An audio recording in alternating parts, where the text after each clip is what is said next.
you as we continue with the review of Rich Dad Poor Dad by Robert Kiyosaki. All right. So tonight we're going to be reviewing another interesting topic that says work to learn, don't work for money. Yeah. In case you are hearing that for the first time, yes, it is true. Work to learn, don't work for money. This is another way to actually make money by not focusing on money. We're going to be talking about this tonight, and I hope that you're ready to learn. So, this is chapter 7, lesson 6 of Rich Dad Poor Dad. Robert Kiyosaki started by saying that in 1995, he granted an interview with a newspaper in Singapore. And he happened to arrive for this interview early enough. The reporter was also there early enough. She was a female reporter. And they started the interview. Hi. They started the interview and they got talking, right? He was supposed to share the stage with Zig Ziglar, who was supposed to speak on motivation, while he, the author, was supposed to speak on the secrets of the rich.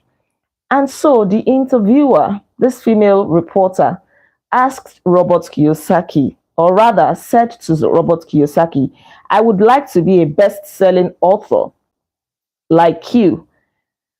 And then she went ahead to say that she had written some articles for the paper and all of that. And Robert said, "Oh, that he was actually impressed with her style of writing. He had a very tough and clear way of writing. She was a good writer, actually, but she wasn't a good seller." And Robert went ahead to ask her, "Okay, so what holds you back from achieving your dream?"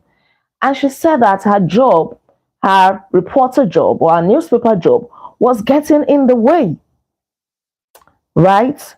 And everyone said that her novels were excellent, but then that was all they said. She didn't have any, there was no money to show for it that she was actually a good writer, because even though her novels were great, they were excellent, they were not selling as they were supposed to be selling, which was supposed to translate into good money for her. So Robert said that he would suggest that she should go ahead and learn how to sell. She actually proposed a good school, telling her that he had a friend who was very good at training people how to sell. And this was how this female reporter flared up to say, "What do you mean? I'm a professional. I've got a master's degree in English. What do you mean I should go and learn how to sell? Salesmen are crooks," and things like that. She actually got very angry. Like, are you serious? You mean I should go and sell? I should go and learn how to sell? What is wrong with you? And at this point, Robert Kiyosaki knew that this lady had gotten offended by what he said. And he wished that he had actually said nothing to her, because he was trying to be helpful. That how come you are so talented at writing, but your books, your novels are not selling so well, right? And that was the end of the interview. She flared up, packed her bag, and as she was about to leave, Robert Kiyosaki pointed at a note that she had written, which was lying on the table. And she was like, "What?" And he told her, "Look at your note." And on that note, this lady had written Robert Kiyosaki, best-selling author, as a way of introducing him, right, during the interview. And he said, "You see, it says best-selling author, not best writing author. That means there is a way to sell.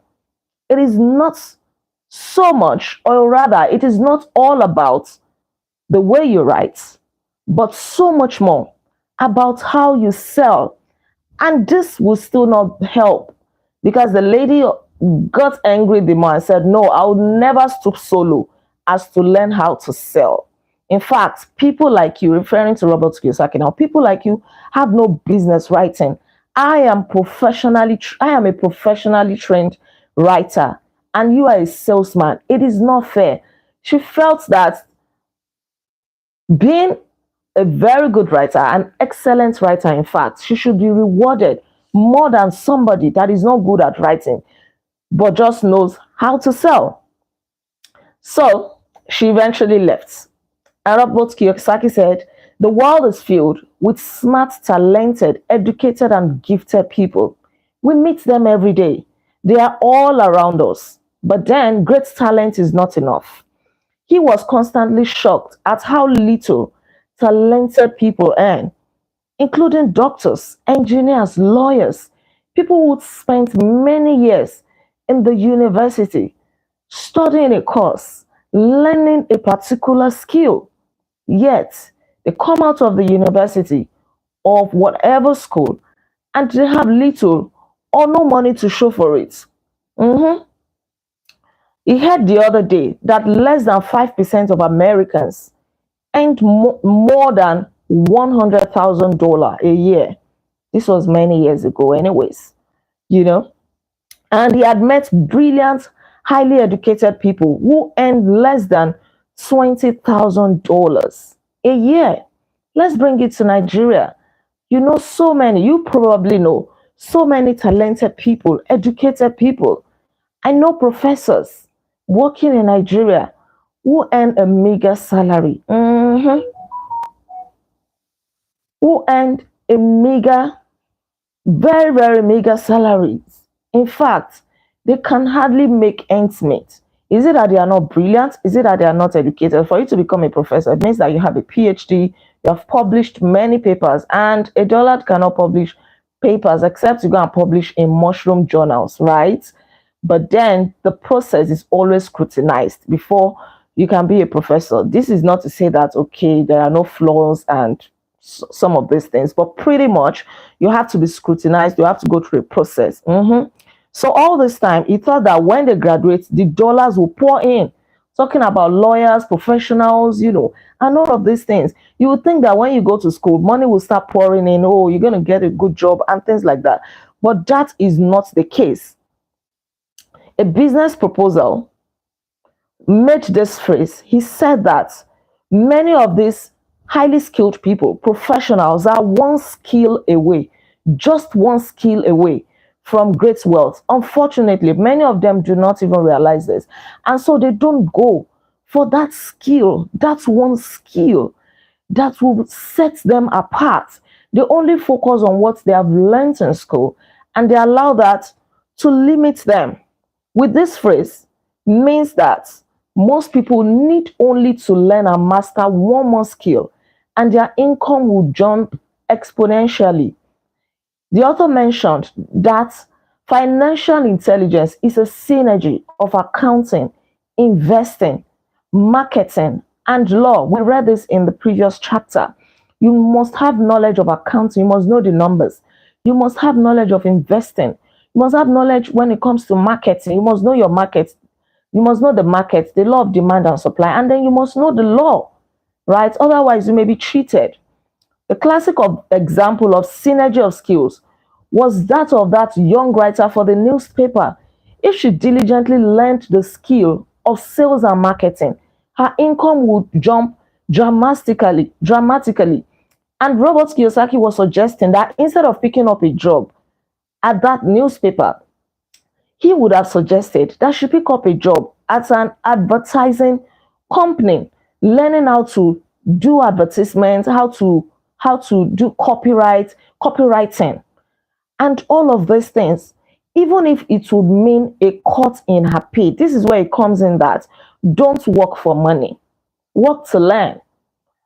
It may not always be like this, it will not always be like this, but for a while, you may take your focus away from money and learn one of the skills that is very, very important that will take your income to the next level. Unfortunately, a lot of people want what they will gain right now.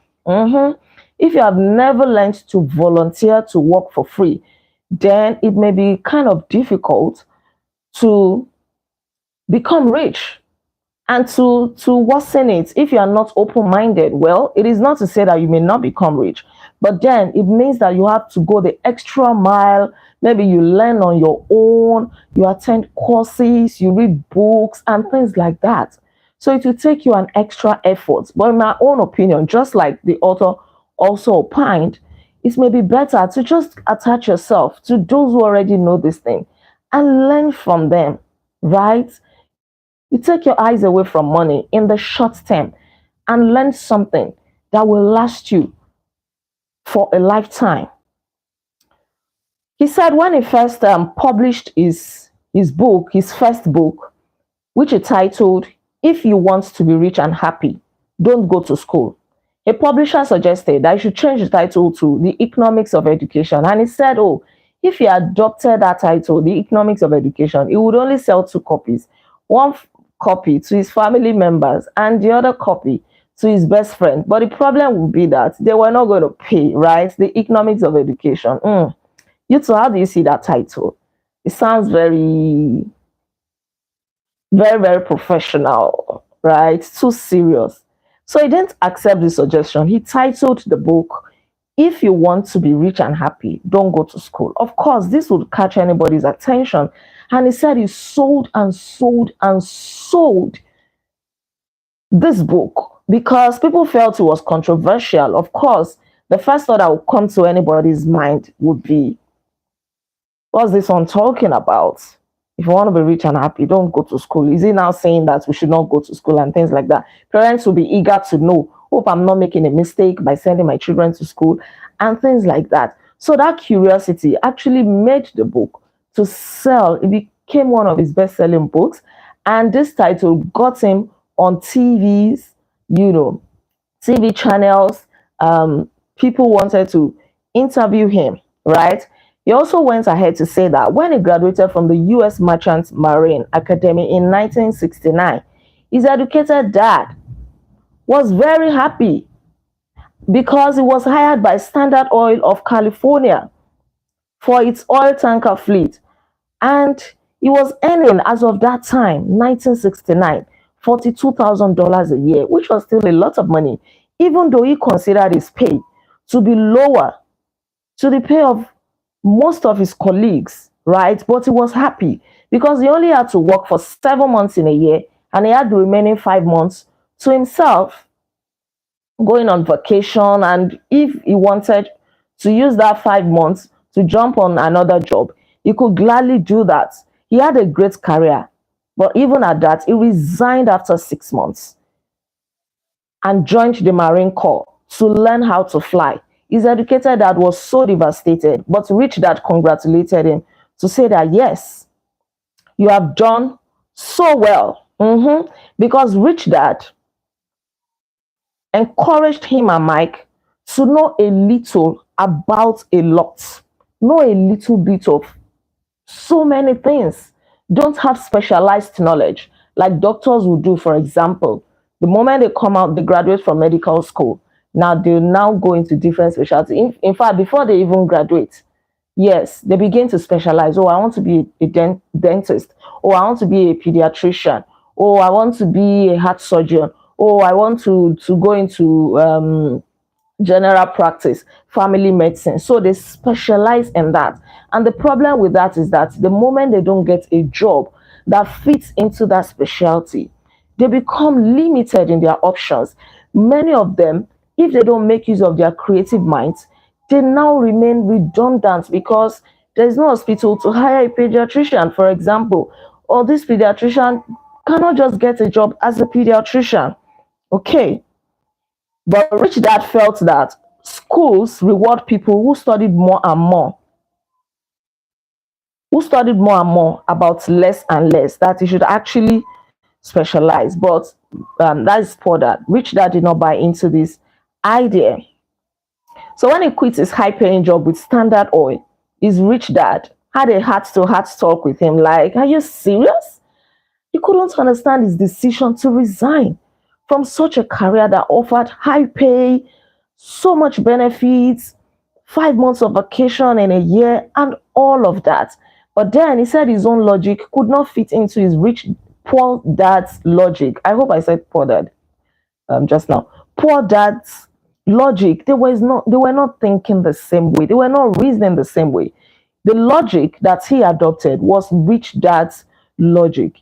Job security meant everything to his educated dad, but learning meant everything to his Rich Dad. Educated dad could not just understand why he decided to quit and join the Marine Corps, but he wanted to learn how to fly. He wanted to learn how to lead troops. Rich dad explained to him that the hardest part of running a company is managing people. Rich dad told him the value of learning to lead men into dangerous situations, and that was why he wanted to learn how to fly. Leadership is what you need to learn next, Rich Dad told him. If you are not a good leader, you will get shot in the back, just like they do in business. So when he returned from Vietnam in 1973, he resigned from flying as well, and then he joined Xerox Corporation. He was selling photocopier, and his poor dad could not still understand this. And he joined for a reason. He did not join for the pay. He did not join for the money. He did not join for the benefits. He joined because he wanted to learn. He was a shy person, and the thought of selling frightened him. He wanted to overcome that fear. And if you have to work in Xerox, you have to learn to sell. You have to learn to sell because we're into photocopying machines, and there's no way you will not knock from door to door to learn how to sell. He didn't do that for money. He wanted to learn, he wanted to overcome the fear of selling. And this was exactly what he did because Xerox had one of the best sales training programs in America. His rich dad was so proud of him, but his educated dad was ashamed. I mean, from working with Standard Oil, then to Marine Corps, now to being a salesman. His poor dad felt that salesmen were below par, as in they were. So it was a very, how will I put it? It was a low grade job, meant for people who did not actually go to school and all of that. I mean, knocking from door to door. But then he saw an opportunity in that. He worked at Xerox for 4 years and he overcame his fear of knocking on doors and being rejected. Once he could consistently be in the top 5 in sales, he then resigned. By this time, the fear of rejection was no more a problem.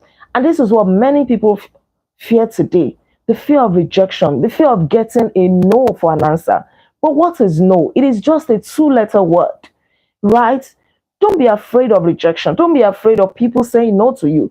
If you are so afraid of rejection, you will never make any move. You will be too frightened to come out of your comfort zone. You will want to remain where you are, right? Where you're going to get validation from people and get a pat on the back from them and get their approval. But then you miss out on great opportunities. If you get a rejection, so what? If you get a no, so what? If you want to cry, cry. When you are done crying, wipe your tears and move on to the next person. If this next person still gives you a no, move on to the next available person. Keep moving like that. Before you know it, you will get somebody that will say yes to you. All right? Yes, sales can be derogatory. That's what I was trying to say. Thank you for that. Okay. So don't be afraid of rejection. He was able to overcome this fear within 4 years of working at Xerox, and then he resigned from there to form his first company. Rich Dad groomed him and Mike to take over companies. So he had learned to now form companies and put them together. He made his first product, which was nylon and Velcro wallets manufactured in Far East and shipped to a warehouse in New York, close to where he had gone to school. His formal education was complete, and now he wanted to test his wings. He wanted to test everything he had actually been learning from his rich dad. All those things that you learned from school, are you testing them? I can, confidently say that I've also become a salesperson. Who would have thought, right? Even though I knew all along that I had the capacity to sell, right? I know that I have the ability to convince people. But because of school, because I went to school, did my first degree, did my master's degree, obtained a PhD, these things have a way of limiting you. You just feel that, oh, you are meant for the office, you are meant for the classroom, lecturing. You are meant to just be writing papers and publishing. But this can keep somebody poor.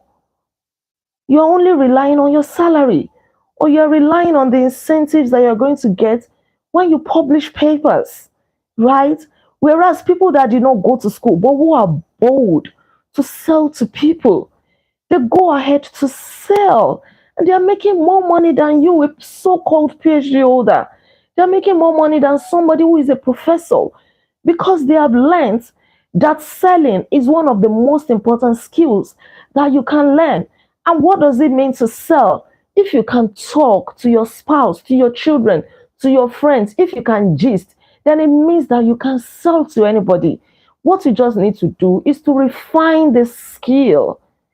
You just have to refine it, learn the tactics, get a little bit of training, keep improving as you go on.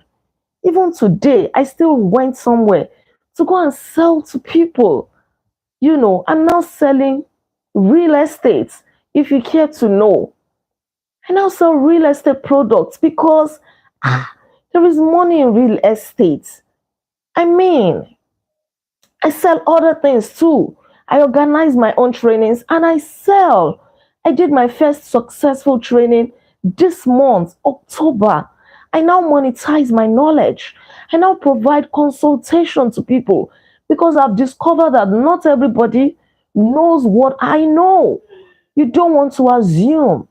So don't allow school to limit you. Spread your wings, broaden your horizon.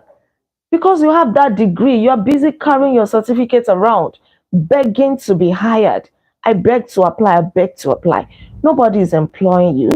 And so you sit somewhere, not utilizing your knowledge. I said it yesterday in this review. That's why did you go to the university for 3 years, 4 years, 5 years, 6 years, 7 years? If you studied in Nigeria, you may probably spend 7 years for a 4-year course because of ASU strike. And then you come out, you are begging to apply, which is not a bad idea. Not everybody is going to go straight up into business or going to own their own company. But then if the job is not coming, can't you sit down and say, what can I do with the knowledge that I acquired from the university? Monetize your knowledge, package it into an e-course, e-book, organize trainings, offer consultation, and so much more. Go on social media, teach people what you know. This is also about not working for money. Offer free educational tips in that which you know. Give value, teach people for free. When I went into content creation, I didn't have it in mind. I did not have it in mind to sell anything. I just wanted to offer value. I just wanted to share my knowledge with the world. I just wanted to tell people what I knew.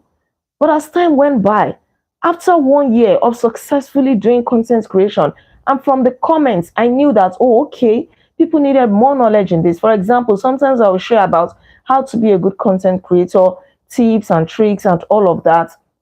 And some of these things, I discovered that, oh, people wanted to know more about content creation. After 1 year of giving out free tips, then I organized training. Of course, I'll still continue to give out free tips. So those who want to learn more will now come and pay for it. There are some people who want to start business because I know a little bit about business too. They'll pay for consultation. People pay me, right? They come into my DM. Oh, doctor, please, I want to learn about this. Somebody came into my DM the other day. Oh, I need therapy. I need therapy. I've just been served breakfast. In case you don't know what breakfast is in relationship, she had just been jilted. Her heart had been broken. Her fiancé walked away. He was no longer in the relationship. So she was heartbroken. She needed therapy. She needed somebody to be there for her. She paid for it. And I offered therapy, right? There are so many others like that. So don't allow school to limit you. Ask yourself, what can I do with the knowledge that I have? Okay, where are we? There is an old cliche that says job is an acronym for just over broke. And unfortunately, the author said that the saying applies to millions of people because school does not think. Good. Because school does not think financial intelligence is an intelligence. Most workers live within their means. They work and they pay the bills. So they limit themselves. They keep running this rat race.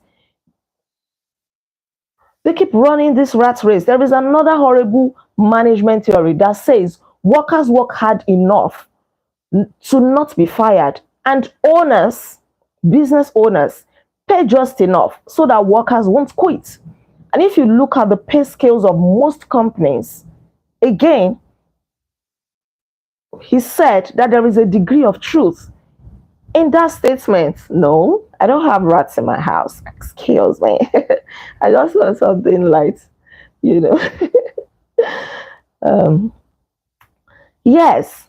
So the result of this is that most workers never get ahead. They do what they've been taught to do. Get a secure job. I know. Get a secure job. Most workers focus on working for pay and benefits that reward them in the short term. What can I get now? I have bills to pay. I have mouths to feed. And that is in the short term. Even if they are not being paid what they are worth. But because they want it now, I need this money. So they accept any job. But this is often disastrous in the long run. They even know that they are not finding fulfillment in this so-called job. But they don't want to go and learn. The author recommends to young people to seek work for what they will learn more than what they will earn. Look down the road at what skills they want to acquire before choosing a specific profession and before getting trapped in the rat race. You keep running the rat race. You keep waking up every day to go to that office. Even though you are not happy, it is just an effort in futility. You wake up the next morning and you go. Right? The question you often ask people is this: where is this daily activity taking you? Just like the little hamster who keeps running around in those little metal wheels. He wondered if people look at where their hard work is taking them. What does the future hold? What do I want to achieve from this job? Is it just the money? What if I am fired tomorrow? Do I have any hopes? They don't mind their own business. We've talked about minding your business. That job is not your business. The owner is never going to include your name in the will. Mind your business. It is only when you mind your business. You can will your business to your children. You can will your business to your wife. You can ask your wife to take over your business. But at your banking job, the moment you leave, you can't say, oh, please, my wife is equally good. She knows about accounting and banking. Let her take over my spot. There's nothing like that because it is not your business.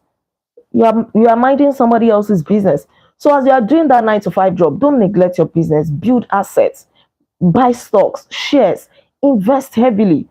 Have another business by the side that you employ people to run for you while you do your 9 to 5 job. So that if tomorrow you get there and they say your job is finished, glory to God, you have something to fall back on, right? All right, let's move on very quickly. He wondered what workers are, he wondered whether workers are looking into the future or just until their next paycheck, never questioning where they are headed. You know, he would often speak to adults who want to earn money and recommend the same thing. Take a long view of your life instead of simply working for the money and security, which is very important. But then look at your life in the long run. What do I want to achieve? So it suggests that you take a second job that will teach you a second skill. And one of the best skills that you can learn is how to market.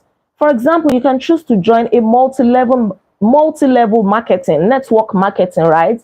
Where they will say, oh, bring 5 people to climb up the ladder. The 5 people will bring another 5 people. Those 5 people will bring another 5 people. As they are bringing them, you are rising through the ranks, right? So you know that you must be able to talk to people. It is a very good skill to be able to talk to people, to be able to negotiate, to be able to convince people, to persuade people. This is what sales is all about. Your ability to persuade, to communicate, to negotiate, to convince people to buy what you are selling. If you can do that, you are going to be rich because there are so many things that you can sell.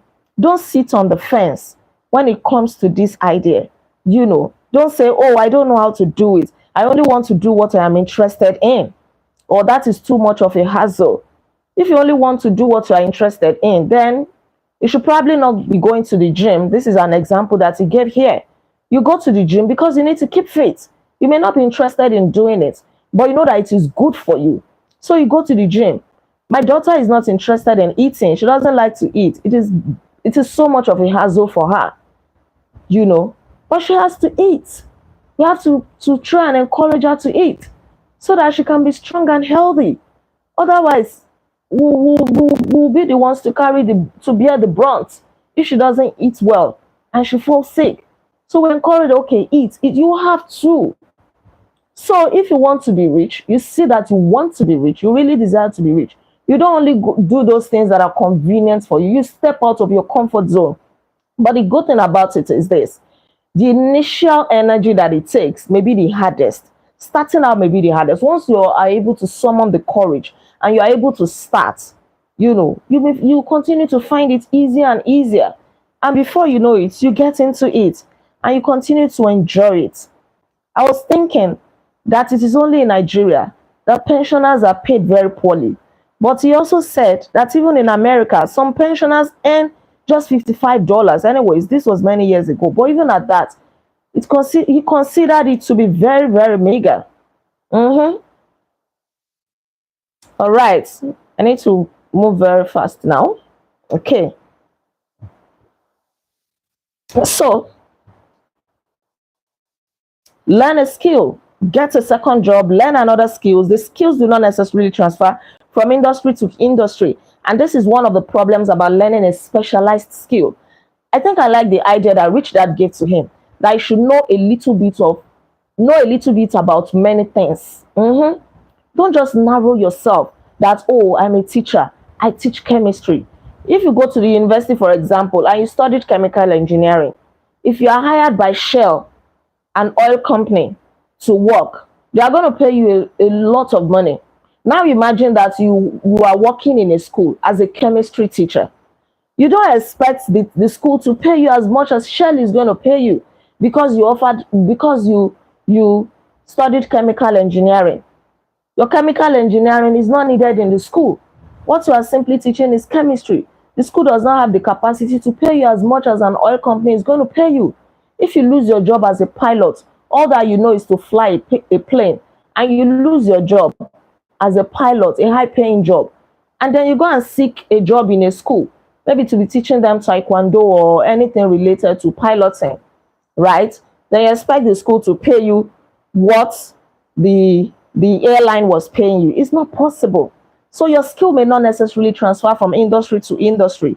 A lot of people know how to do some things, but they don't know how to sell. He was once teaching some students, and he asked them, how many of you can cook a better hamburger than McDonald's? And many of them raised their hands. So he said, if you can cook more than McDonald's, make hamburgers better than McDonald's, how come you are not making more money?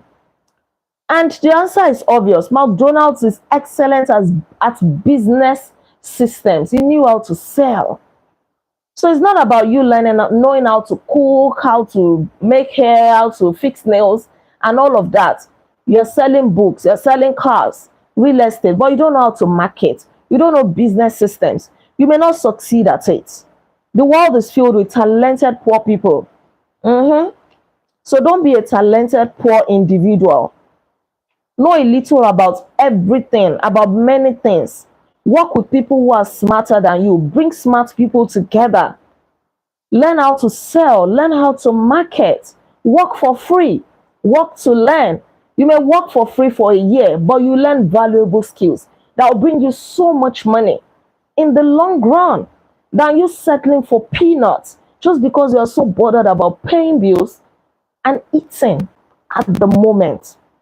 All right, we're almost at the end. He said he knew so many genius friends who were earning pitiful salaries just because they didn't learn to sell. They would rather remain in their comfort zones working for somebody. This is the last part that we're going to learn tonight. He said both his dads, the rich dad and poor dad, were generous men. They learned to give. They practiced giving. And this is one of the secrets of the rich. The rich would always give. For him, for example, he would give by teaching. The more he gave, the more he taught, the more he received, right? But rich dad would give money. And then the more he gave money, the more he received money. Foundations like the Rockefeller Foundation and the Ford Foundation, they learn how to give. And look at more money coming to them. But the problem with his poor dad is that his poor dad wanted to receive first before giving. Don't have that mentality. Give. It doesn't have to be money. Give what you have. Share your knowledge with the world. Educate people. Minister to little children. You know, give to orphanages. Teach people what you know for free. I started teaching people what I knew for free on social media. And now I'm making money from it. My aim at the beginning was not even to make money. I just wanted to add value. So give whatever you have, and it will come back to you in multiple folds. So in closing, it's raining here. I'm not sure if you can hear the sound. In closing, learn to work. Work to learn. Don't work for money. Thank you so much for tuning in. We've come to the end of the review of chapter 7, right? Tomorrow, we're going to move on to chapter 8. Don't forget to like this video, share your comments, and subscribe to this channel if you are yet to subscribe. I remain Olaide Agbaje, also known as First Lady, and on this channel, I inspire you to live intentionally. I'll see you tomorrow by God's grace. Until then, be intentional. Bye.